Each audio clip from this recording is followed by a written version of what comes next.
देखिए स्टूडेंट्स, क्योंकि अब हम लोग डिस्कस कर चुके हैं पेनिट्रेशन को और शील्डिंग इफेक्ट को, तो अब हम एटॉमिक स्ट्रक्चर के क्वेश्चन का आंसर भी ढूंढ सकते हैं। क्या होगा? और ये रीजन है, मैंने अभी एटॉमिक स्ट्रक्चर को बीच में रोक रखा है क्योंकि उसकी कुछ एक्सप्लेनेशन जो है आपको यहां से मिलने वाली है।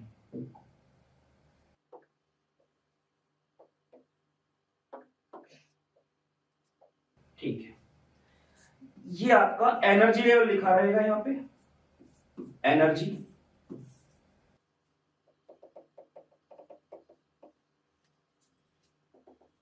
Nucleus, nucleus.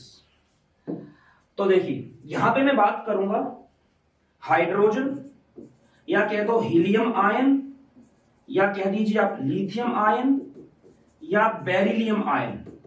मतलब क्या है? यूनी इलेक्ट्रॉन सिस्टम की, यूनी इलेक्ट्रॉन सिस्टम मतलब एक इलेक्ट्रॉन वाले सिस्टम की बात करेंगे हम यहां पे। ठीक है, और इस तरफ मैं बात करूंगा जैसे कि हीलियम हो गया, या हाइड्राइड आयन हो गया आपका, या लिथियम एटम हो गया। बेरिलियम मतलब एक से ज्यादा इलेक्ट्रॉन रखने वाले, मतलब मल्टी इलेक्ट्रॉन सिस्टम। देखिए होता क्या है, जैसे आपको पता होगा हाइड्रोजन में क्या करते हैं, 1s2 मतलब सॉरी 1s 2s, इस तरह से एनर्जी लेवल आते हैं इनके, इलेक्ट्रॉन कॉन्फ़िगरेशन भरते जब हम लोग। तो देखिए इसमें क्या है, आपने देखा होगा जब हाइड्रोजन या हाइड्रोजन लाइक पार्टिकल्स के लिए एनर्जी लेवल डायग्राम बनाते हैं तो एक ही शेल में आने वाले सभी सबशेल्स या कह दो सभी ऑर्बिटल्स जो होते हैं वो बराबर एनर्जी रखते हैं। मतलब यहां पर जो एनर्जी की वैल्यू होगी, इतनी एनर्जी की सेकंड शेल में आने वाले सभी सबशेल्स की एनर्जी क्या होगी, इतनी होगी। थर्ड शेल में आने वाले सभी सबशेल्स की एनर्जी कितनी होगी, इतनी होगी। ठीक है, ये होता है जब यूनिलैक्ट्रॉन सिस्टम होता है, क्योंकि इसमें क्या है, इसमें पेनिट्रेशन नहीं है, ना ही शील्डिंग है, क्योंकि इसमें एक ही ऑर्बिटल है बस, उसमें आउटर इनर हम लगा ही नहीं सकते, एक ही जगह इलेक्ट्रॉन है। तो आउटर ऑर्बिटल और इनर ऑर्बिटल का कॉन्सेप्ट ही जब पैदा नहीं होगा तो पेनिट्रेशन नहीं होगा, जब पेनिट्रेशन नहीं होगा तो शील्डिंग वाली बात ही नहीं हो सकती है। जबकि अगर इलेक्ट्रॉन एक से ज्यादा है, अगर एक से ज्यादा इलेक्ट्रॉन है तो अब क्या होता है, अब आप आउटर और इनर ऑर्बिटल्स की बात कर सकते हैं। ठीक है, अब बात की जा सकती है, और जैसे आउटर और इनर ऑर्बिटल की बात हम करेंगे तो क्या होगा, पेनिट्रेशन वाला फैक्टर भी आने लग जाएगा, और पेनिट्रेशन आएगा तो शील्डिंग भी आ जाएगी। ठीक है, तो यहां पे क्या है, जैसे मान लो दो इलेक्ट्रॉन तो एक यहां रहेगा और दूसरा एक्साइट करके क्या है, ऊपर चला जाएगा। तो ये मत सोचना कि हीलियम है तो 1s2 ही तो होता है, एस में दोनों दिखाएंगे, नहीं, उसका एक क्या होगा, एक्साइट हो जाएगा। अब ये आउटर ऑर्बिटल बन गया, ये क्या बन गया, इनर ऑर्बिटल। अब ये आउटर ऑर्बिटल किसकी स्पेस को ऑक्यूपाई करना शुरू करेगा, इनर वाले को। ठीक है, तो यहां भी पेनिट्रेशन पावर हो, पेनिट्रेशन वाली बात आएगी, शील्डिंग वाली बात आएगी, इसीलिए ऑर्बिटल की डीजनरेसी जो होती है वो खत्म हो जाती है। ठीक है, तो यहां पे अगर बात करें तो देखो क्या होगा, इधर देखो आप,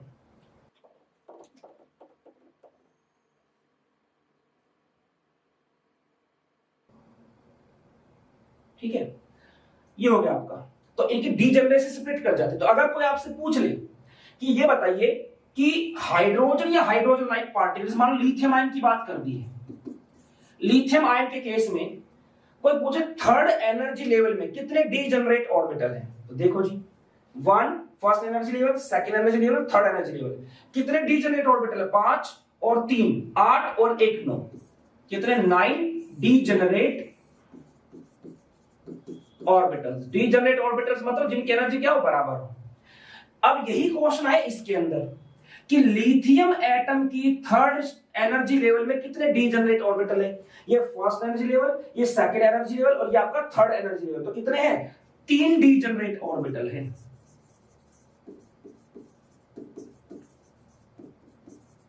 ठीक है, तो आप इसका स्क्रीनशॉट ले लीजिए, फिर हम चलते हैं हमारे टाइप ऑफ कोवेलेंट बॉन्ड्स की तरफ। देखिए स्टूडेंट्स, हमारे पास जो कोवेलेंट बॉन्ड होता है, दो टाइप के कोवेलेंट बॉन्ड्स हमारे पास होते हैं, मतलब वो तो 3 तरह के हैं। एक आपका सिग्मा, एक होता है पाई, डेल्टा की बात कर लेते हैं, एक होता है डेल्टा बॉन्ड, ठीक है ना। क्या डेल्टा बॉन्ड को पढ़ना जरूरी है? देखिए समझाता हूं आपका जो ये केमिकल बॉन्डिंग चैप्टर है, ये केमिकल बॉन्डिंग चैप्टर में बेसिकली क्या है कि पी ब्लॉक पर बेस्ड है अधिकतर, उसमें डी ब्लॉक की बात नहीं है। लेकिन जब पढ़ेंगे डी ब्लॉक एलिमेंट्स या कोऑर्डिनेशन कंपाउंड, तो वहां पे जो डी ऑर्बिटल्स होते हैं वो किस किस तरह की बॉन्डिंग फॉर्म करते हैं वो भी उसके अंदर आता है। तो अगर आपको इसकी नॉलेज नहीं है तो डी ब्लॉक में कुछ चीजें ऐसी होंगी जहां आपको सीधा रट्टा मारना पड़ेगा, आपको रीजन पता नहीं चलेगा, ठीक है। क्योंकि हम लोग जो भी कोवलेंट बॉन्ड होते हैं उन सब की बात कर रहे हैं, तो इसलिए हमें इसको हल्का सा, कोई बड़ा टॉपिक नहीं, बहुत छोटा सा टॉपिक है, उसको भी डिस्कस करना पड़ेगा। तो अगर मैं बात करूं तो सबसे पहला सिग्मा बॉन्ड का इसमें क्या होता है, हेड टू हेड ओवरलैपिंग होती है।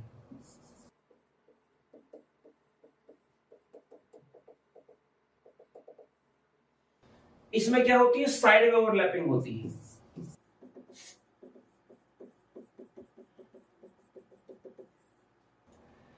इसमें मैं कहूंगा कि फेशियल ओवरलैपिंग होती है। बात बताऊंगा इसमें क्या है। मैं किसको बोल रहा हूं फेशियल? देखो आप इसको यूं समझिए कि जैसे सिग्मा बॉन्ड है, ये हमारा एक एस ऑर्बिटल है, एस ऑर्बिटल है, इनके स्पेसेस से टकरा गए, ये बन गया आपका कोवेलेंट बॉन्ड, ठीक है ना। मान लो ओवरलैपिंग कर रहा है, ओवरलैप मैं बॉन्ड को नहीं करवा सकता, ठीक है। ये आपका सिग्मा बॉन्ड बन गया।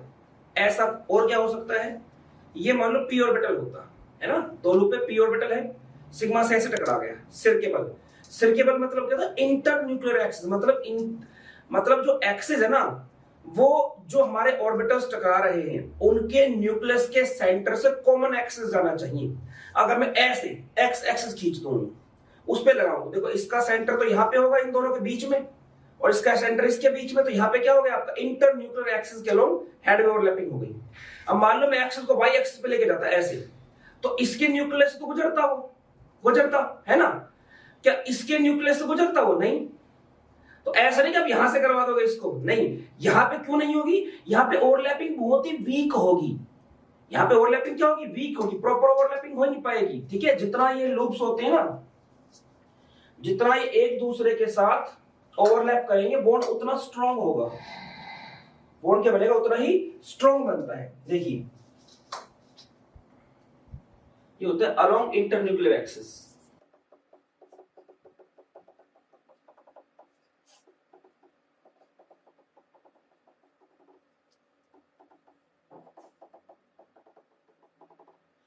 जैसे इसकी बात करूं मैं पहले, एस ऑर्बिटल दोनों के न्यूक्लियस थे, ठीक है। तो यहां इस तरह से नीचे लग गया, और ऐसे नहीं सिर्फ ऐसे दिखाओ, आप इसको ऐसे दिखा सकते हो, ये वाई एक्सिस के अलोंग भी ओवरलैप कर सकते हैं। दोनों की न्यूक्लियस क्या सेम एक्सिस आएगी, जेड के अलोंग भी कर सकते हैं इस तरह से, ठीक है। पी ऑर्बिटल अगर मैं लेता हूं, पी ऑर्बिटल, तो ये पी ऑर्बिटल हो गया, इसके न्यूक्लियस हो गया, ये हमारा एस ऑर्बिटल हो गया, इसका न्यूक्लियस हो गया। तो इनके सेंटर से जा रहा है, इस तरह पी के साथ भी शो करता है ये। अगर मैं इसको ऐसे करता, ये पी ऑर्बिटल और ये एस ऑर्बिटल, अब दिक्कत क्या है, यहां ओवरलैपिंग बहुत कम हुई है। यहां ओवरलैपिंग क्या है, ओवरलैपिंग यहां बहुत ही कम होगी, तो इसलिए सिग्मा बॉन्ड जो यहां पे बनना प्रेफर नहीं करेगा इस तरह से, वो यहीं पे बनना प्रेफर करेगा, ठीक है। क्योंकि यहाँ पे ओवरलैपिंग का जो रीजन रहता है बहुत कम रहता है, इसमें ओवरलैपिंग क्या होती है, ज्यादा होती है। समझ रहा मेरी बात को, कैसे न्यूक्लियस के बीच की दूरी क्या होगी, मेरी बात गहराई समझना, क्यों ऐसा होता है। यहाँ न्यूक्लियस के बीच की गहराई देखो, मतलब दूरी देखो आप, ये न्यूक्लियस इतनी दूरी पे है। ज्यादा अगर अंदर जाने की कोशिश करेगा तो न्यूक्लियर रिपल्शन हो जाएगा। अगर इधर बात करूं, एक न्यूक्लियस यहां है और एक यहां है, डिस्टेंस क्या ज्यादा, तो ये क्या और क्लोज आ सकते हैं, और ज्यादा ओवरलैप कर सकते हैं, ठीक है। तो इसलिए इस हेड में ओवरलैपिंग करेगा, इस तरह इनकी बगल से नहीं टकराएगा ये, ठीक है। समझ में आ गया क्यों नहीं करेगा ऐसा, ठीक है। अच्छा, अगर पी ऑर्बिटल्स की बात करें, अच्छा इसके अलावा डी ऑर्बिटल में भी होता है। जैसे डी है आपका, डी में आपका डबल डंबल होता है ना।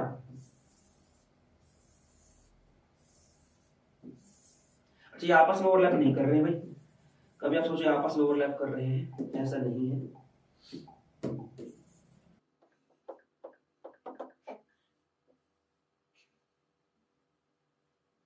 ठीक है, और यहां पे हमारा आ गया एस, इस तरह से इसका न्यूक्लियस, ये इसका न्यूक्लियस, दोनों क्या है,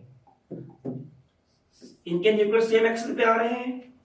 इस तरह से डी भी इसमें करता है, डी और पी भी करते हैं, पी और पी भी करते हैं। मान लो पी और पी की बात करो, ये एक पी ऑर्बिटल और ये मान लो आपका दूसरा पी ऑर्बिटल, ठीक है। और ये एक्सिस क्या है, इनके न्यूक्लियस से गुजरेगी इस तरह से। तो पी और पी भी ऐसा करते हैं, डी और एस करते हैं, डी और पी भी ऐसा करते हैं। डी और पी में क्या हो जाएगा, ये आपका जैसे कि डी ऑर्बिटल है, ठीक है। और यहां पे आपका पी ऑर्बिटल है, ये इसका न्यूक्लियस, ये इसका न्यूक्लियस। एक्सिस कैसे जा रही है, दोनों के न्यूक्लियस से ऐसे गुजरती है, ठीक है। तो ये आपका इसमें भी होता है। तो यहां कहां का दूसरा पॉइंट अगर बनाऊंगा तो क्या बनाऊंगा कि कहां कहां होते हैं ये आपका एस एस में, एस एस ऑर्बिटल, ठीक है, s p orbital, s d orbital, p d orbital, ये आपका p d orbital, p p orbital, हर तरह के ऑर्बिटल में होती है मतलब, ठीक है। बात करते हैं पाई बॉन्ड की। पाई बॉन्ड में तो साइड में ओवरलैपिंग। अब इसे मान लो ये आपका एक एक्सिस मैंने लिया, ये मेरे पास एक पी ऑर्बिटल जो है उसका न्यूक्लियस ऐसे आ गया यहां पे, और ये जिसको लूप से क्या इससे परपेंडिकुलर है। और जो दूसरा मैं लूंगा, दूसरा यहां ले लिया, इसका न्यूक्लियस भी यहां आ गया। अब क्या हुआ है, देखो इंटर न्यूक्लियर एक्सिस क्या लोग हो रहा है, दोनों के न्यूक्लियस सेम एक्सिस पे आ रहे हैं, लेकिन इनके जो लूप से क्या इस पे परपेंडिकुलर आ रहे हैं। तो इसमें होती साइड की, इनकी बगल से बगल टकरा रही है, साइड से साइड, सिर से सिर नहीं टकरा है इनकी तरह, ठीक है। ये क्या है, ये गलत है, इस तरह नहीं सोचना है आपको, ठीक। अच्छा, इस तरह से इसमें होता है। अलग अलग एक्सिस में क्यों नहीं हो, जैसे मान लो कि ये क्या हुआ आपका वाई एक्सिस के अलोंग हो गया है, ठीक। अब मान लो मुझे जेड एक्सिस के अलोंग कराना होता तो जेड के अलोंग करा लो, मैं इसी में बना दूंगा इस चीज को, ठीक है। इसको बड़ा करके तो अब मान लो कि हमारे जो लूप्स हैं ये ऐसे होते हैं, जेड एक्सिस के अलोंग होता है, मतलब ये मान लो ये निकला हुआ है बोर्ड से बाहर की तरफ, और ये गया बोर्ड के अंदर की तरफ, अंदर बाहर की तरफ अंदर की तरफ, ठीक है। और अच्छा भाई गलती, मैं इसको जेड बोलूंगा, मैं इसको जेड एक्सिस बोलूंगा, वाई की बात कर रहा हूं। वाई कैसा है, एक बाहर की तरफ हिस्सा निकला हुआ है, एक वाला अंदर निकला हुआ है।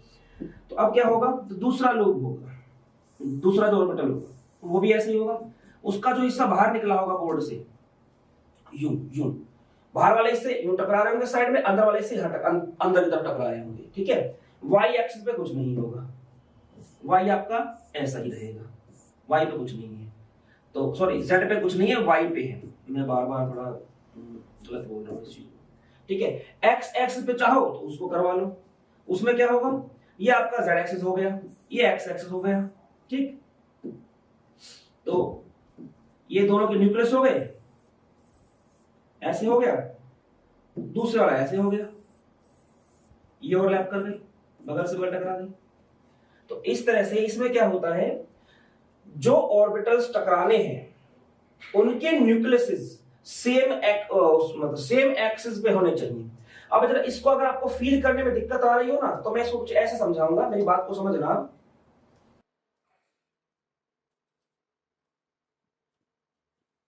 अब कुछ देर के लिए मैं आपके वाई एक्सिस को ऐसे रखूंगा ताकि आपको नजर आए, ये वाई एक्सिस है, ये आपका एक्स एक्सिस है, और अब मान लो अब z क्या है, बाहर की तरफ निकला हुआ ऐसे, बाहर की तरफ और अंदर की तरफ, उसको मान लो z है, ठीक।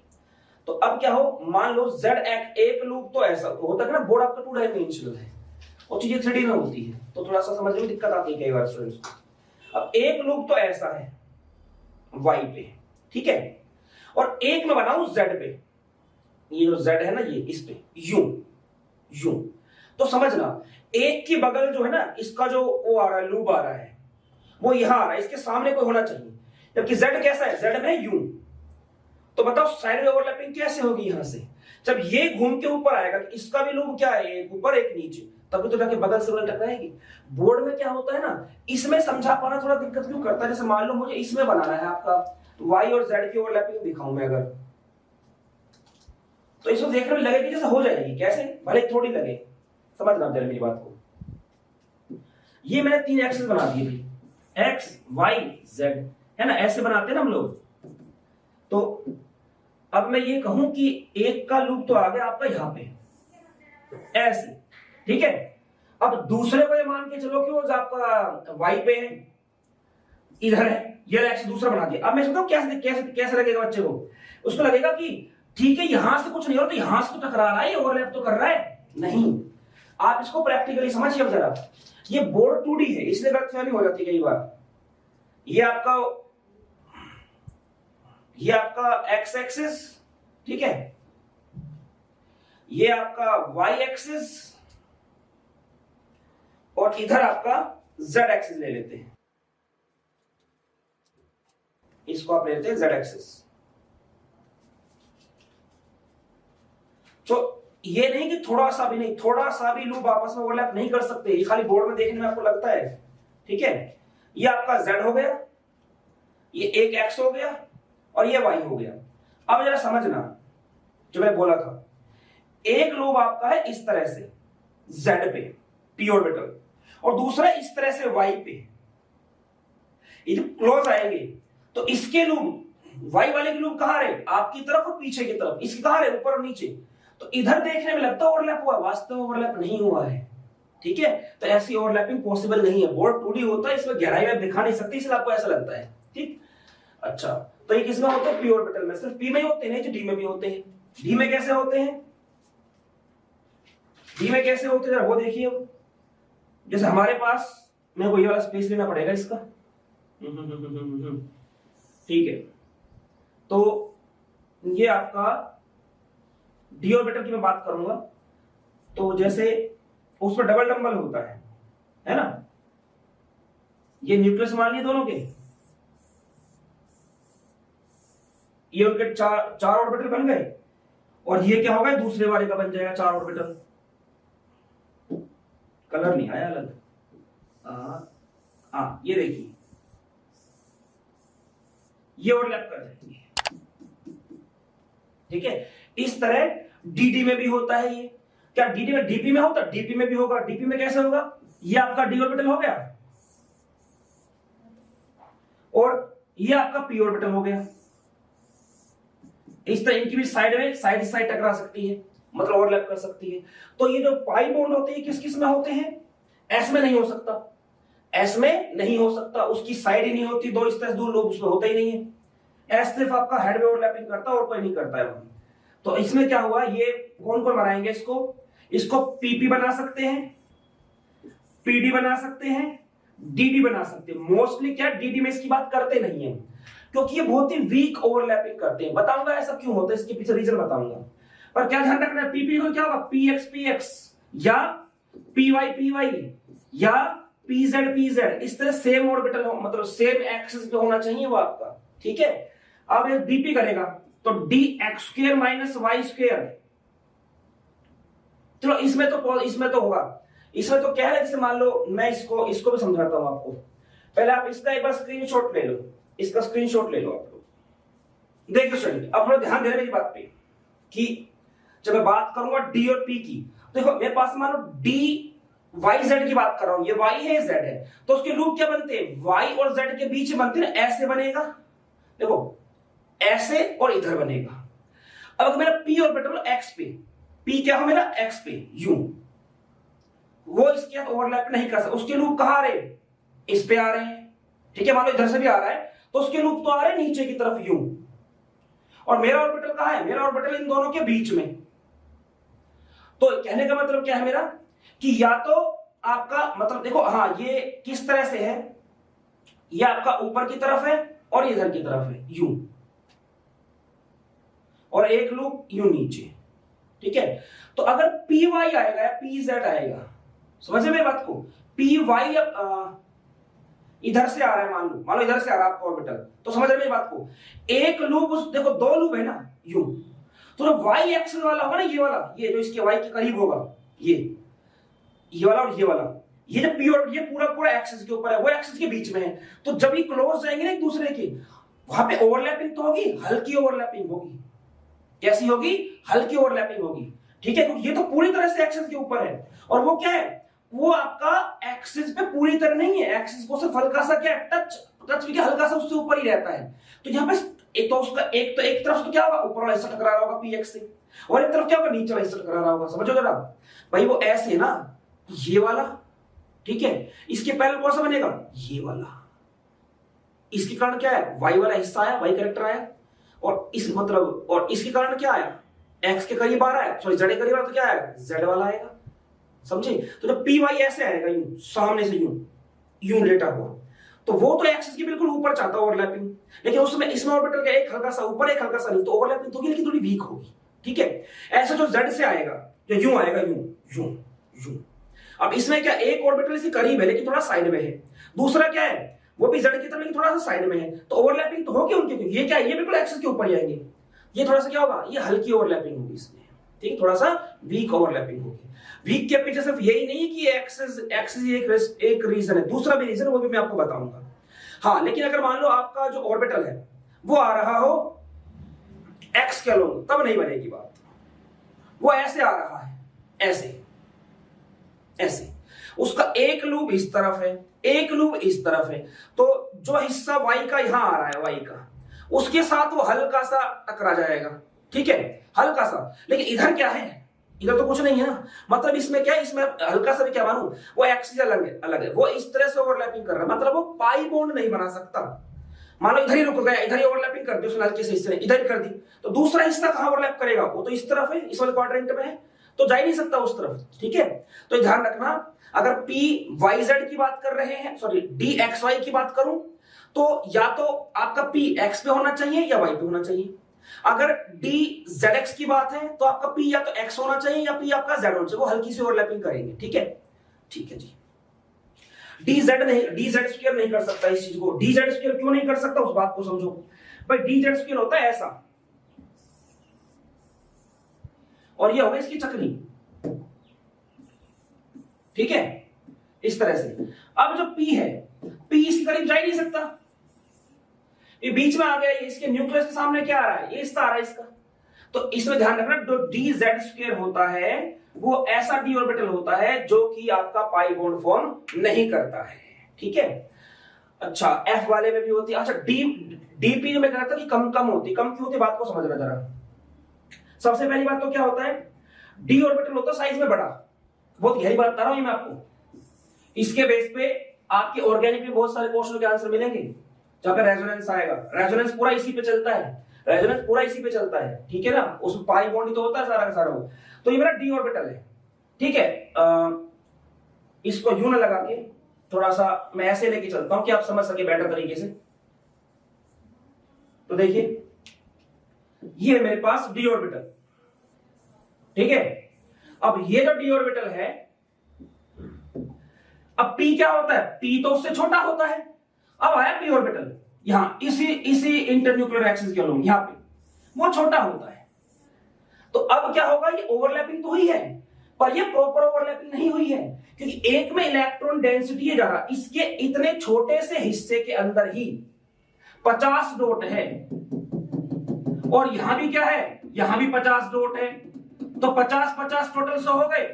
अब अगर मुझे इसमें करनी यही चीज, तो इसमें क्या होगा, इसमें भी मतलब जितने चक्कर इसमें इलेक्ट्रॉन मारे उतने इसमें मारे, तो 25 डॉट तो यहां है, 25 यहां है, 25 यहां, 25 यहां है, और वो जो 25 भी है ना, उनका वॉल्यूम वो ज्यादा वॉल्यूम के अंदर, तो डेंसिटी क्या है इसके अंदर कम है, तो पी की डेंसिटी ज्यादा, इसकी डेंसिटी कम, तो होगा क्या, यहां पर जो ओवरलैपिंग होती है वो उतनी अच्छी नहीं होती है जितनी कि आपकी पीपी ऑर्बिटल के बीच होती है। तो डीपी के जो पाई बॉन्डिंग है वो क्या होती है, बहुत ही वीक होती है। वीक होने के पीछे कारण क्या होता है, दो कारण होते हैं। सबसे पहली चीज तो क्या होती है, मतलब मेन कारण तो ये होता है कि इसमें डी ऑर्बिटल बड़ा होता है, पी ऑर्बिटल छोटा होता है, जिसके कारण ये प्रॉपर ओवरलैप कर नहीं पाते हैं, क्योंकि यह एक में आपकी इलेक्ट्रॉन डेंसिटी कम है, दूसरे में इलेक्ट्रॉन डेंसिटी ज्यादा है। ठीक है, दूसरी चीज, एक और रीजन है उसका, एक और रीजन है, जब कोवेलेंट बॉन्ड बन जाता है तो जो इलेक्ट्रॉन है आपका, इलेक्ट्रॉन जो घूमेगा, इलेक्ट्रॉन फिर चलो उसको तो ना भी बात करूं तो भी चल जाएगा, मेटालिक बॉन्ड में फिर भी सही रहेगा, इसमें थोड़ा दिक्कत आ सकती है आपको समझने में, पर बस बोलने में ये वाला था कि अब जो ओवरलैप कर गया ना इलेक्ट्रॉन, वो इसका भी है इसका भी, मतलब क्या है, वो इसके न्यूक्लियस के चारों तरफ भी घूम रहा है और वो इसके न्यूक्लियस के चारों तरफ भी घूम रहा है। तो बात को समझना, एक बार बड़ा चक्कर मार रहा है वो, एक बार छोटा चक्कर मार रहा है, एक बार छोटा एक बार बड़ा चक्कर। तो ऐसे में क्या होता है, एनर्जी का लेवल बहुत ज्यादा चाहिए होता है। बात को समझना, अगर मैं एक वो लेता हूं, अपने एक रस्सी बांध लूं ऐसे, मैं उसको ऐसे घुमाऊं, मतलब जब मैं ऐसे घुमाऊंगा ना रस्सी से पत्थर को बांध के, तो इधर की चक्री और इधर की चक्री बराबर बनेगी, बराबर साइज की, है ना। लेकिन मुझे ऐसे बनाना हो कि एक चक्री बड़ी और एक चक्री क्या छोटी हो, तो मुझे बहुत ज्यादा मूवमेंट करनी पड़ेगी अपने हाथ की, यहां से मैं धीमा, यहां पे धीमा, इस तरह से। तो होगा क्या, मुझे बहुत ज्यादा एनर्जी लगानी पड़ रही है उसमें, तो इसे इलेक्ट्रॉन जो है ना उसकी एनर्जी बढ़ जाएगी इस तरह के केसेस के अंदर। ठीक, तो इसलिए ये जो बॉन्ड होते हैं ये स्ट्रॉन्ग नहीं होते, वीक बॉन्ड होते हैं। इसलिए हम डी ऑर्बिटल्स में अगर बात करते हैं ना ओवरलैपिंग की, तो मोस्टली हम सिग्मा बॉन्ड की बात करते हैं। एक चीज और मैं बताना चाहूंगा सिग्मा वाले में ही, चलो सिग्मा ये आपकी पाई बॉन्ड हो गया है। सिग्मा में एक बात को ध्यान रखना कि जो आपका सिग्मा बॉन्ड बनाएगा ना वो प्रेफरेंशियली डी जेड स्क्वायर वाला एक्सिस बनाता है। उसके पीछे भी कारण देख लो जरा, कारण क्या होता है, थोड़ा सिग्मा वाली बात बता रहा हूं मैं आपको।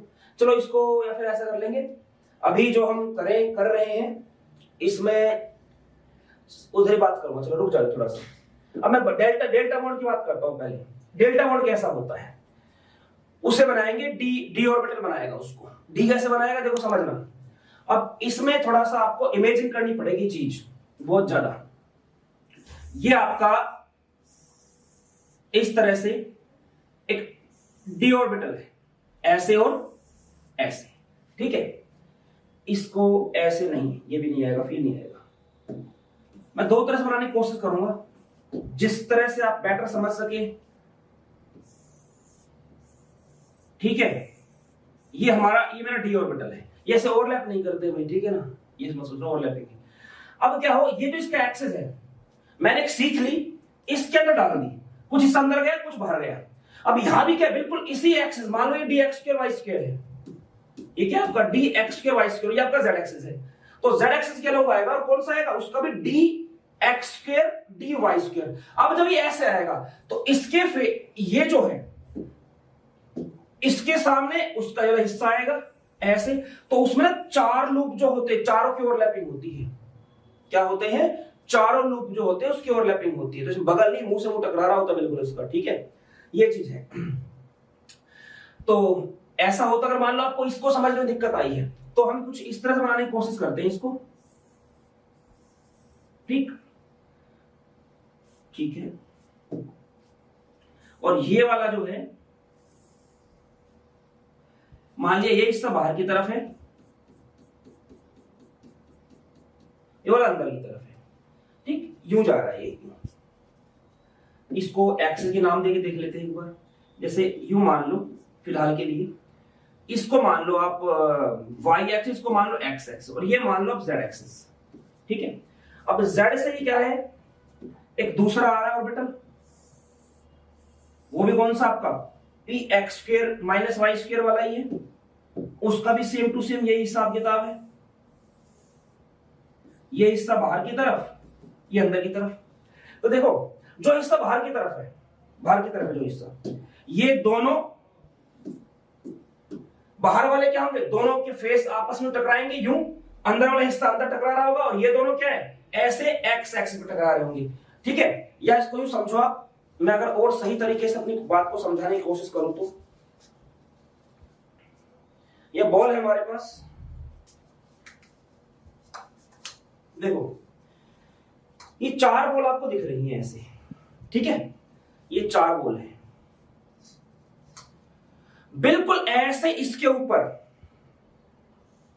ऐसे टकराएगा वो भी यूं ही, 4 ऑर्बिटल, मतलब उसमें 4 ऑर्बिटल ओवरलैप करेंगे, ठीक है। ये होता है आपका डेल्टा बॉन्ड। तो उसमें जैसे ये साइड है इसकी, ये मुंह है, ये इसकी बगल है, ये इसका सिर है, इधर इधर इधर इधर, तो यहां से टकराता तो साइड में होती है। इसमें क्या 4 ऑर्बिटल ओवरलैप कर, तो कहां से आएगा, बिल्कुल ऊपर से यूं आएगा। और अगर ये ऑर्बिटल ऐसे होता तो कहां से आता, वो इस तरफ से आता, ठीक है। तो ये होता है आपका डेल्टा बॉन्ड, ठीक है। अच्छा, ये वीक होता है बहुत। डेल्टा बॉन्ड वीक क्यों होता है, मैं डेल्टा बॉन्ड की बात कर रहा हूं, यह बात चल रही है डेल्टा बॉन्ड की। डेल्टा, ये इसका सिंबल होता है डेल्टा बॉन्ड। अब वीक क्यों होता है, बात को समझना। अब देखो, जब ये सामने आएंगे तो ना हल्की सी ओवरलैपिंग करते ही, हल्का सा ओवरलैप करते हैं कि न्यूक्लियस क्लोज आ जाएंगे। इनके न्यूक्लियस ऑलरेडी बहुत, देखो जब ये ओवरलैप करते हैं ना, वो ऊपर ऐसे आ रहा होगा, ठीक है। ये इसका न्यूक्लियस, ये इसका, तो बहुत ही क्लोज रहता है। जब ओवरलैपिंग होती है, न्यूक्लियस ऑलरेडी क्लोज होता है, ज्यादा क्लोज आ ही नहीं सकते, तो ज्यादा ओवरलैप ये कर ही नहीं सकते। रीजन क्या होता है, इंटर न्यूक्लियर डिस्टेंस कम होने के कारण ये ज्यादा अच्छी तरह से ओवरलैप नहीं कर सकते, न्यूक्लियस न्यूक्लियस रिपल्शन इसमें पैदा हो जाता। तो इसलिए क्या होता है, इन सब में से सबसे वीक बॉन्ड होते हैं, ठीक है। Weak overlapping, weak overlapping. और इस ओवरलैपिंग के पीछे रीजन क्या है, ड्यू टू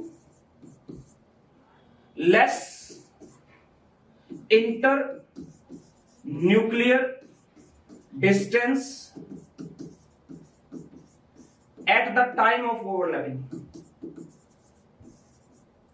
ओवरलैपिंग के टाइम इनकी जो इंटरन्यूक्लियर डिस्टेंस रहती काफी कम रहती है, ये रीजन है, ठीक है।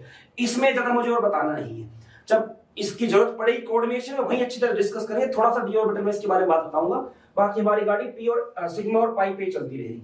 देखिए अब इसके बाद आगे की तरफ। अच्छा, पहले इसका कुछ स्क्रीनशॉट ले लो आप एक बार, इसका आप स्क्रीनशॉट ले लो। देखिए स्टूडेंट, नेक्स्ट पॉइंट की बात करते हैं। पॉइंट थर्ड जो है, ये क्या बोलता है, सिग्मा बॉन्ड के अलोंग क्या होता है, रोटेशन पॉसिबल होती है।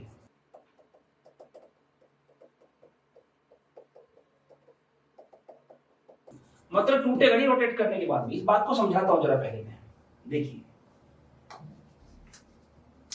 जैसे कि हमारे पास ये 2 s ऑर्बिटल्स हैं, ओवरलैप कर गए, मैंने इसको पकड़ दिया, इसको ऐसे पकड़ लिया और इसको मैं घुमाऊंगा, तभी भी ओवरलैपिंग क्या है, ये टूटेगी नहीं, ठीक है। ऐसे मान लो p ऑर्बिटल होता, ये तो हो गया एक p और ये हो गया एक s, ये ऐसे टकरा गया, किसी एक को पकड़, मान लो इसको मैंने रोक दिया, तो इसको क्या घुमा सकता हूं, या इसको रोक के क्या इसको मैं घुमा सकता हूं, टूटेगा नहीं ये, ठीक है। अगर पीपी भी होते, ये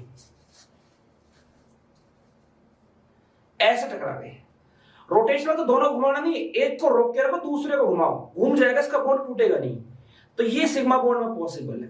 पाई वाले में क्या होगा, साइड में ओवरलैपिंग हुई, अभी दोनों सेम एक्सिस पे है, ये आप देखो, है ना, सेम एक्सिस पे है ये, या तो ऐसे या ऐसे, कैसे ले लो। अब अगर रेड वाले को, ये ऑरेंज वाले को मैं रोक के रखूं और येलो वाले को मैं घुमाऊं, तो क्या हो गया, टूट गया ना। जो इसकी एक्सिस थी पहले, जो जेड एक्सिस पे थे दोनों, अब इनमें से एक क्या हो गया, जैसे मैं घुमाऊंगा वाई पे चला गया, टूट गया। तो इसलिए पाई बॉन्ड में रोटेशन पॉसिबल नहीं होता। ऐसे रोटेट मत लगा लेना, इसको पकड़ के दोनों कैसे रोटेट करते हैं, नहीं नहीं नहीं, एक को रोक के दूसरे वाले को रोटेट करना होता, तो इसमें क्या होगा, ओवरलैपिंग हट जाएगी, ठीक है, ठीक है। तो चलते हैं आगे। तो जो सिग्मा बॉन्ड है उसमें रोटेशन पॉसिबल होती है, जबकि जो पाई बॉन्ड होता है, पाई बॉन्ड जो होता है, पाई बॉन्ड में रोटेशन पॉसिबल नहीं होती है। रोटेशन, और क्यों पॉसिबल नहीं होती है, क्योंकि ये क्या कर जाता है, ये ब्रेक कर जाता है, बॉन्ड क्या टूट जाता है, ठीक है। डेल्टा के बारे में कुछ बात नहीं करनी है, ठीक है, उसका भी होगा, रोटेट करोगे टूट जाएगा वो भी, एक हिस्से को रोकोगे दूसरे को घुमाओगे टूट जाएगा, ओवरलैपिंग हट जाएगी। फोर्थ में है कि हम लिखते हैं कि सिग्मा बॉन्ड स्ट्रॉन्ग होता है और पाई बॉन्ड वीक होता है। Sigma is stronger bond, is stronger bond. किसके मुकाबले स्ट्रॉन्ग है ये, बाकियों के मुकाबले। पाई क्या है आपका, a weaker bond, pi is a weaker bond. अब सवाल करते हैं कि ये वीक और स्ट्रॉन्ग क्यों है। देखो, जितनी ज्यादा ओवरलैपिंग होती है, जितनी ज्यादा ओवरलैपिंग होती है, उतना ही क्या होता है, बॉन्ड होता है आपका स्ट्रॉन्ग। ठीक है, अगर मैं यहां बात करूं, सिग्मा में क्या होता है कि आपका ओवरलैपिंग की एक्सटेंट जो होती है, ओवरलैपिंग की जो मात्रा होती है, ज्यादा होती है। जैसे आप इसको देखो, न्यूक्लियस के बीच दूरी ज्यादा है ना, क्लोज ला सकता हूं इनको और भी, इधर भी और क्लोज ला सकता हूं, इधर भी और क्लोज ला सकता हूं। जबकि पाई में क्या होता है, पाई बॉन्ड जो है, इधर न्यूक्लियस के बीच की डिस्टेंस क्या हो गई, कम हो गई है। देखो, इसके मुकाबले या जब दो पी आपस में मिले हो, इनके मुकाबले इसमें क्या है, डिस्टेंस कम है। तो जैसे मैं ओवरलैपिंग बढ़ाऊंगा, न्यूक्लियर रिपल्शन क्या हो जाएगा, वो आने लग जाएगा, जिसके कारण ये दोबारा वापस से दूर भागने स्टार्ट हो जाएंगे। तो इनमें ओवरलैपिंग की जो एक्सटेंट, जो मात्रा होती है, वो क्या होती है, कम होती है। इसलिए pi bond, delta bond weak होते हैं। डेल्टा क्या होता है, वो तो और भी वीक होता है। ठीक है, बताया था आपको। फिफ्थ पॉइंट की बात करते हैं। फिफ्थ पॉइंट,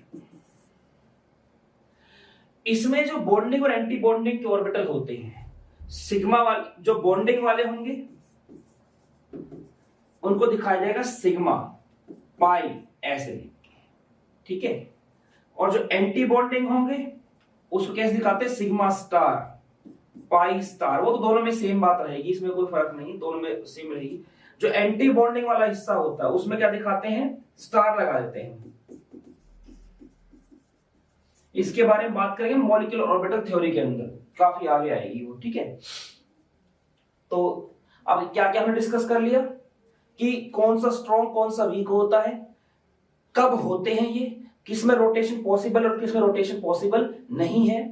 तो यहां पर हमारा सिग्मा और पाई बॉन्ड का डिफरेंस है वो हमने कवर कर दिया है, ठीक है। तो आप लोग चाहे तो इसका भी स्क्रीनशॉट ले सकते हैं एक बार।